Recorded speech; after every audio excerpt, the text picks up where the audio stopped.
राजनीति में कुछ भी हो सकता है, आपने अक्सर देखा और सुना होगा। लेकिन पहली बार भागलपुर की सियासत में शनिवार को जो हुआ उसे बरसों भुलाया नहीं जा सकेगा।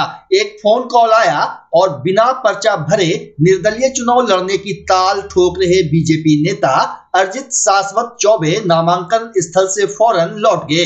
दरअसल बिहार विधानसभा चुनाव 2025 में भागलपुर विधानसभा क्षेत्र से भाजपा टिकट के प्रबल दावेदार माने जा रहे पूर्व केंद्रीय मंत्री अश्विनी कुमार चौबे के बेटे अरिजीत शाश्वत चौबे ने टिकट नहीं मिलने के बाद निर्दलीय चुनाव लड़ने की घोषणा की थी। लेकिन आज उनकी घोषणा हवाई हो गई। शनिवार को सैकड़ों समर्थकों के साथ भाजपा प्रत्याशी रोहित पांडे के खिलाफ अरिजीत चौबे नामांकन करने पहुंचे, लेकिन ऐन टाइम पर उन्होंने पलटी मार दी। गौरतलब हो कि अश्विनी चौबे के बेटे अरिजीत चौबे इससे पहले हर हाल में भागलपुर सीट से चुनाव लड़ने का दम भर रहे थे। वहीं भाजपा प्रत्याशी के खिलाफ नामांकन नहीं करने के पीछे बड़ी वजह उन्होंने माता पिता का आदेश और भाजपा के शीर्ष नेतृत्व का सम्मान बताया। बता दें कि भागलपुर में भाजपा से बागी हुए अरिजीत शाश्वत चौबे रोहित पांडे को भाजपा का टिकट मिलने से नाखुश थे और उन्होंने निर्दलीय चुनाव लड़ने का निर्णय लिया था।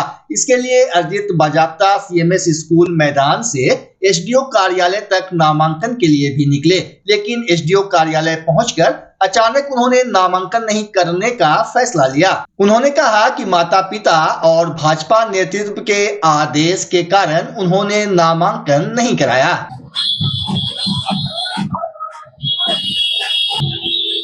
मैं अपने वेदना को प्रकट करते करते बहुत भाव विभोर हो गया हूँ। आज भागलपुर में ये जो अंतर्द्वंद चल रहा है कार्यकर्ताओं के बीच में, एक भारतीय जनता पार्टी का कार्यकर्ता कभी बागी नहीं हो सकता तो कभी भी अपने समाज से, अपने दल से, अपने राष्ट्र से कभी भी वो संधि विच्छेद नहीं कर सकता है। वो हमेशा जोड़ने का काम करता है। मैं कार्यकर्ता की भांति बहुत वेदना लिए हुए और आप सबों के सामने क्षमा मांगते हुए मैं तो जनता के साथ यहाँ पर नॉमिनेशन करने आया था, लेकिन हमारे शीर्ष नेतृत्व का जो अधिकार मुझ पर है, उनका जो मेरे ऊपर अधिकार रहा है, और आज मेरे पिताजी ने और मेरी माताजी ने मुझसे अभी मैं पिछले 3 दिनों से संपर्क में नहीं, अभी उनका संपर्क हुआ है और शीर्ष नेतृत्व का ये मुझसे डायरेक्ट कहना हुआ कि आप अपने दल में हो और आप अपने दल के साथ भागलपुर के जीत के लिए यश की प्राप्ति करो।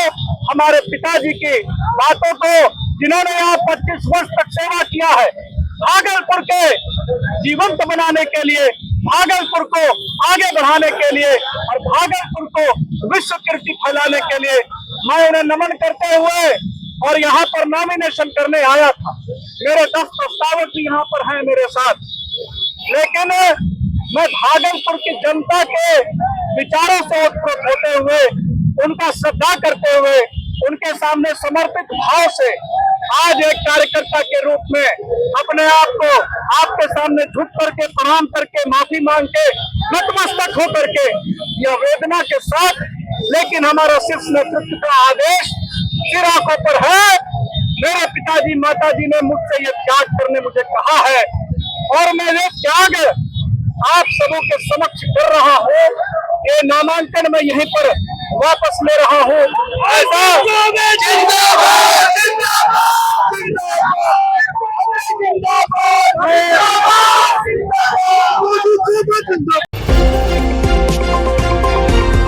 बिहार विधानसभा चुनाव को लेकर सभी प्रत्याशी दमखम दिखा रहे हैं। भागलपुर में भी चुनावी माहौल गर्म है। इसी बीच शनिवार को कांग्रेस प्रत्याशी अजीत शर्मा ने सदर अनुमंडल कार्यालय पहुंचकर अपना नामांकन पर्चा दाखिल किया। नामांकन से पहले अजीत शर्मा ने नगर भ्रमण यात्रा निकाली, जिसमें महागठबंधन के सैकड़ों कार्यकर्ता और समर्थक शामिल हुए। नगर भ्रमण यात्रा के दौरान कार्यकर्ता राहुल गांधी जिंदाबाद, सोनिया गांधी जिंदाबाद, लालू यादव जिंदाबाद और तेजस्वी यादव जिंदाबाद के नारे लगाते रहे। वहीं सदर अनुमंडल कार्यालय पहुंचने पर कार्यकर्ताओं ने उनका स्वागत फूल माला पहना कर किया। नामांकन के बाद मीडिया से बातचीत में अजीत शर्मा ने कहा, भागलपुर की जनता ने लगातार 3 बार मुझे अपना प्रतिनिधि चुना है। उन्होंने कहा कि इस बार भी जनता का समर्थन हमारे साथ है और मैं उनके विश्वास पर फिर खड़ा उतरूंगा। नामांकन के दौरान कांग्रेस और महागठबंधन के कई वरिष्ठ नेता, कार्यकर्ता और बड़ी संख्या में समर्थक मौजूद रहे। भाई आप लोग खुद देख रहे हैं, वो जनता के पूरा विश्वास हम पर करती है। 3 बार हमको विधायक बनाया और इस बार भी जो आप देख रहे थे उत्साह, चाहे बच्चे हो, बच्चियां हो, माता बहनें हो, भाई हो, सब लोग एक उत्साह था। और निश्चित तौर पर मुझे लगता है कि मेरे काम को देखते हुए जो मैंने विकास किया है और जो ईमानदारी से इनकी आवाज बनाया है विधानसभा में, सारा आवाज बन के इनका काम कराया है, इसलिए हमको लगता है कि जनता फिर इस बार मौका देगी और इस विश्वास के साथ कि हम सरकार जब बनेगी तो और भी काम करेंगे और भी विकास का काम करेंगे। जो पलायन हो रहा है 30% से अधिक लोग बाहर काम करने जा रहे हैं, उसके लिए रोजगार की व्यवस्था, फैक्ट्री लगा के रोजगार देने का काम निश्चित तौर पर सरकार बनने के बाद हम करेंगे। इसलिए जनता को पूरा विश्वास है मुझ पर। हमें लगता है कि चौथी बार भी हमें विधायक बनाकर सत्य विधानसभा भेजेंगे। बीजेपी के एक प्रत्याशी तो मैदान में है, लेकिन बाकी 2 प्रत्याशी आपके सामने है। भाई देखिए, ये लोकतंत्र है, कोई भी उम्मीदवार हो सकता है, आप भी हो सकते हैं, इसमें कोई रुकावट नहीं। जिसे भी करना है कर दीजिए, जनता तय करती है और जनता, मुझे विश्वास है जनता पर कि जनता फिर से मुझे मौका देगी और उनका सेवा करने का मौका। छूट गया था तो इस बार काम तो बहुत छूटा हुआ, कहा तो रोजगार देने की बात होगी, माँ बहनों को 2500 रुपये महीना देने की बात होगी, 25 लाख इलाज के लिए, चाहे प्राइवेट हॉस्पिटल हो, सरकारी उसको देने की बात हो, चाहे 2 लाख उद्योग करने के लिए पैसे देने की बात हो। हम लोग सारा काम किए हैं और सारी घोषणाएं हुई है और सरकार बनने के बाद ये सब करके दिखाएंगे और इस बार भागलपुर का विकास होगा। बिहार में नंबर 1 भागलपुर है।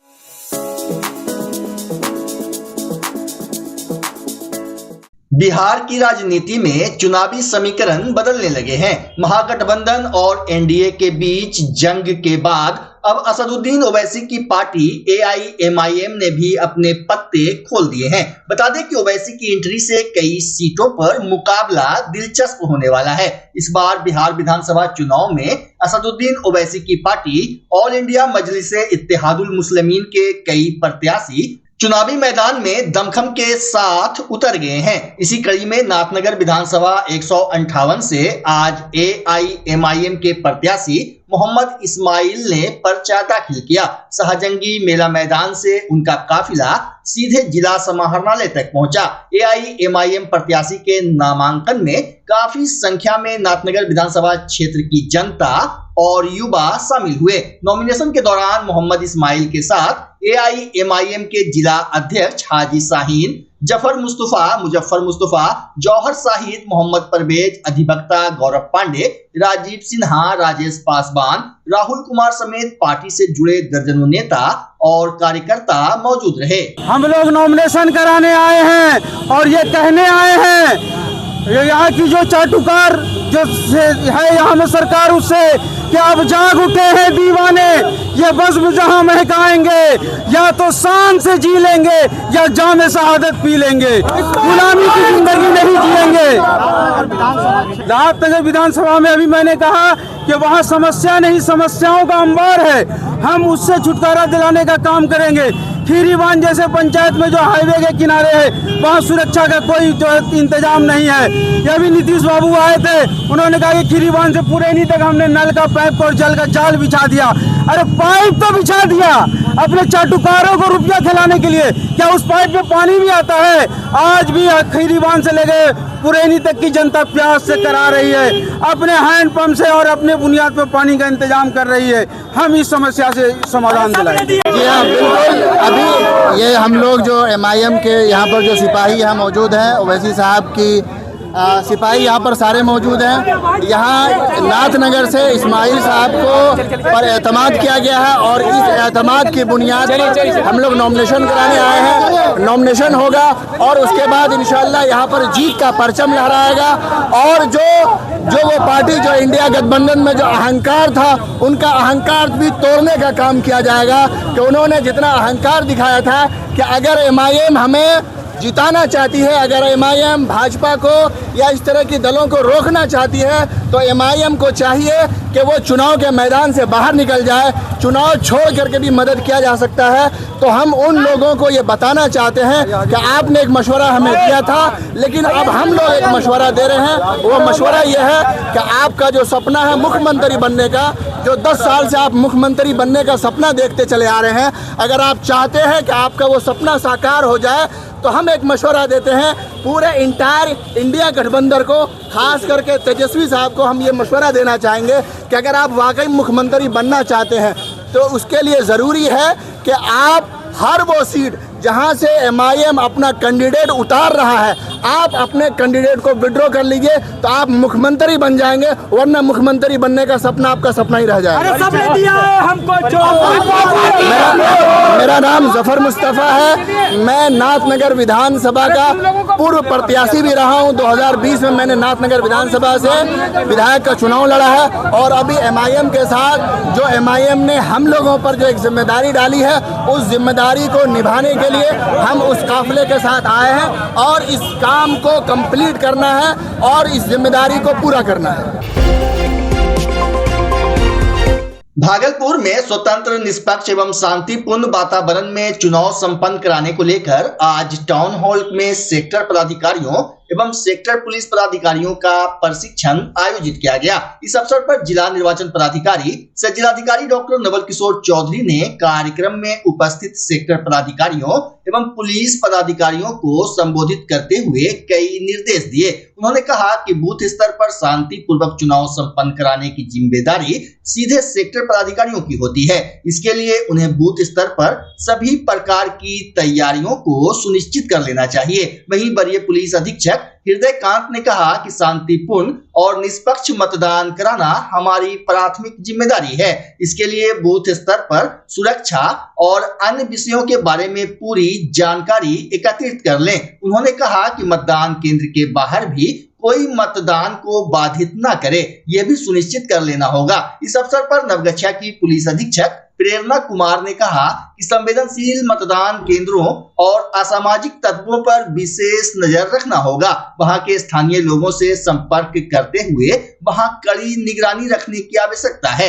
मौके पर उप विकास आयुक्त प्रदीप कुमार सिंह ने सभी सेक्टर पदाधिकारियों को सभी प्रकार के मतदान कर्तव्यों और दायित्वों के बारे में पूरी जानकारी दी, जबकि नगर पुलिस अधीक्षक शुभांक मिश्रा ने पुलिस पदाधिकारियों को उनके दायित्वों के संबंध में बताया। इस अवसर पर संयुक्त निदेशक जनसंपर्क नागेंद्र कुमार गुप्ता ने कहा कि मतदान के दौरान मीडिया के लिए भारत निर्वाचन आयोग की ओर से पहचान पत्र निर्गत किए जाएंगे।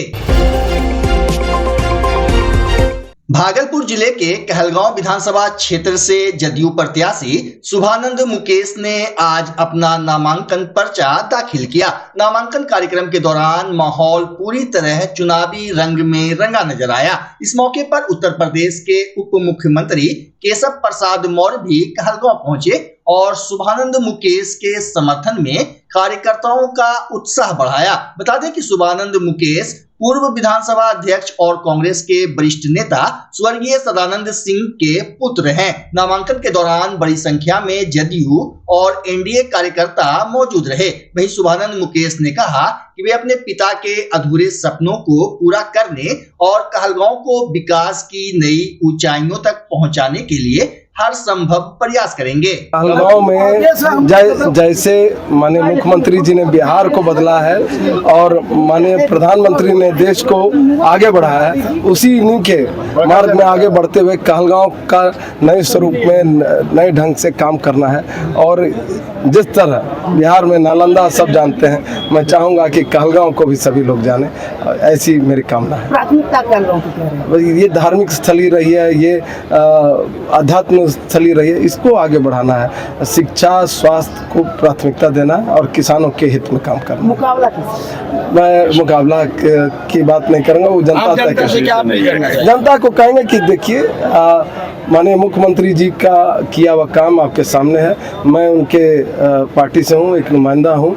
आप माननीय मुख्यमंत्री प्रधानमंत्री के काम को देखिए और मुझ पर विश्वास कीजिए। पढ़ लिख के आया हूँ, आपका बेटा, कहलगांव का बेटा भाई आपकी सेवा करेगा, निश्चित करेगा।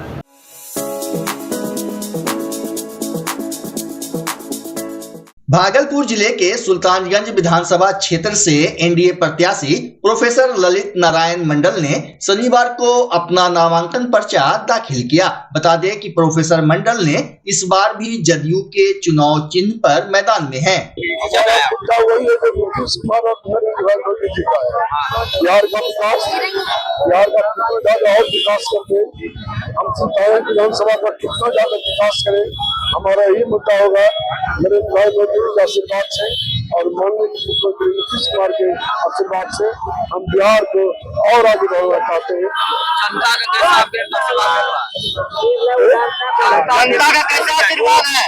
जनता का भयंकर आशीर्वाद है, विश्वास से ज्यादा आशीर्वाद है हमको जनता का। क्या बच गया वहाँ पे आपका इस बार की पूरा करेंगे? काम हमारा बचा हुआ है।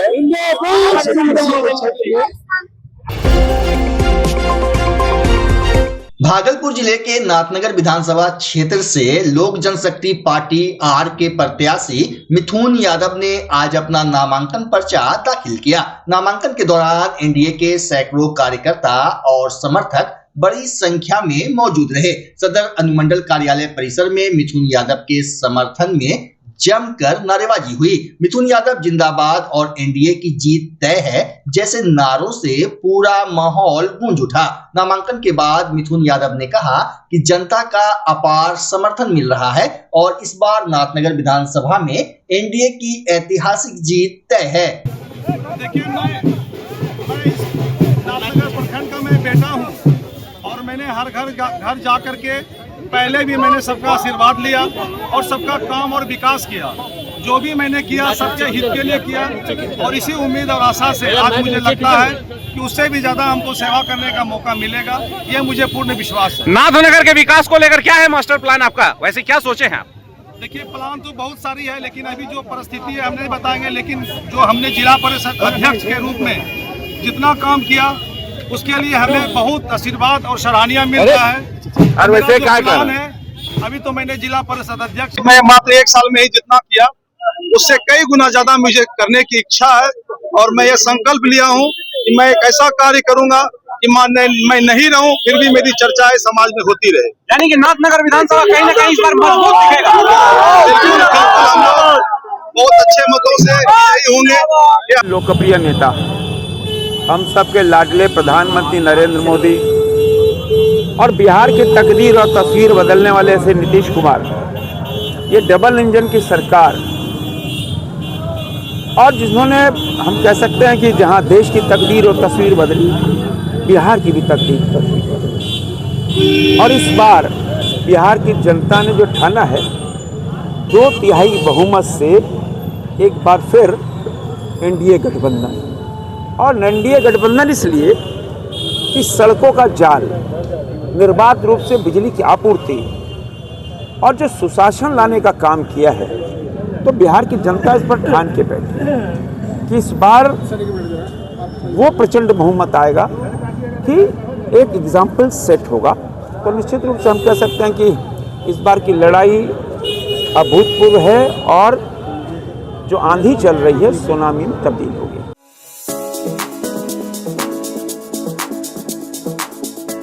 भागलपुर से जनसुराज पार्टी के उम्मीदवार 74 वर्षीय अभयकांत झा ने आज अपना नामांकन पर्चा दाखिल किया।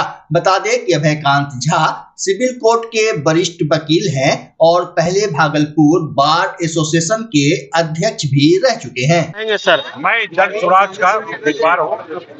आज मैं अपना नामांकन करने के लिए अपने साथियों के साथ और लोगों को किसी से कोई लड़ाई नहीं है, किसी राजनीतिक दल से हमारा कोई विवाद नहीं है। मुझे यहाँ के समाज की बुराई से लड़ना है और उस समाज के लोगों को इस बात के लिए यकीन दिलाना है कि जो 30 वर्षों में नहीं हुआ वो होगा, वह होने वाला है।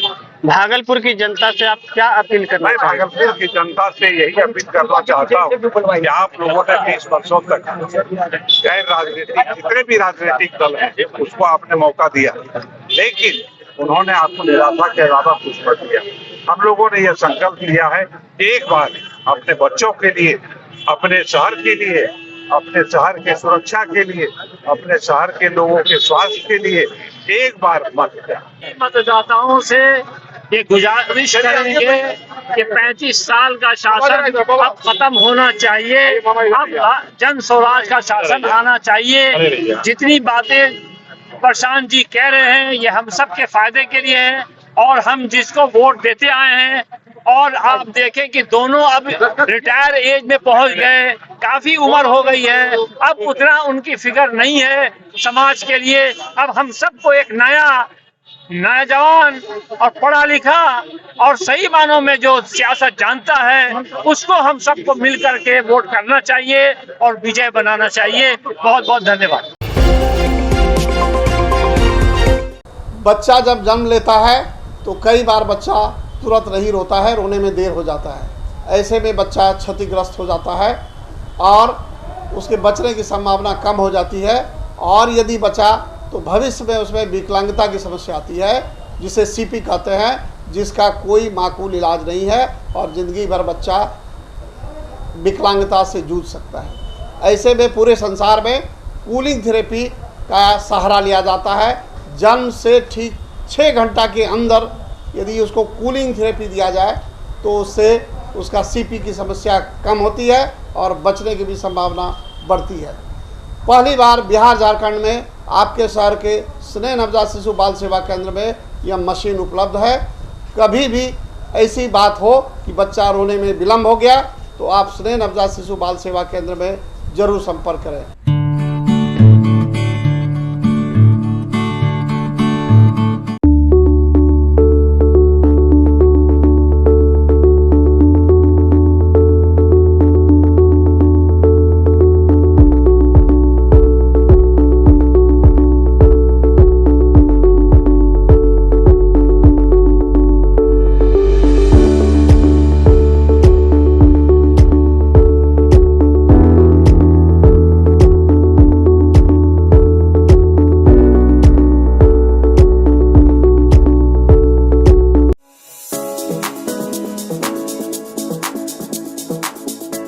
बिहार विधानसभा आम निर्वाचन 2025 के अंतर्गत भागलपुर में स्वतंत्र, निष्पक्ष एवं शांतिपूर्ण वातावरण में चुनाव संपन्न कराने को लेकर शुक्रवार को भागलपुर के समीक्षा भवन में जिला निर्वाचन पदाधिकारी सह जिलाधिकारी डॉक्टर नवल किशोर चौधरी की अध्यक्षता में निर्वाचन की तैयारी को लेकर सभी कोषांग के वरीय पदाधिकारी एवं नोडल पदाधिकारी के साथ बैठक आयोजित की गई।